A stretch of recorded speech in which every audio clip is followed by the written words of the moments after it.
On average, each one of these takes about 10 minutes to trim, which means that I spent about 3.5 hours working my way through a meagre number of pots. When you're trimming on a small scale like this, creating vessels that are very light, you're having to be both incredibly delicate as you trim, whilst also quite forceful and intentional, which can be a difficult balance to strike.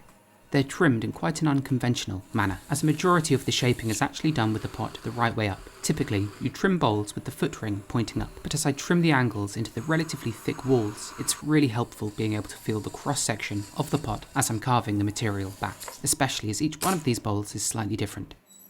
Once flipped over, it's this thick wad of clay on the base that's narrowed and refined, and of course properly hollowed out, as otherwise the piece would feel bottom heavy. These are shapes that only really work on this scale, as once trimmed there's so little clay in them.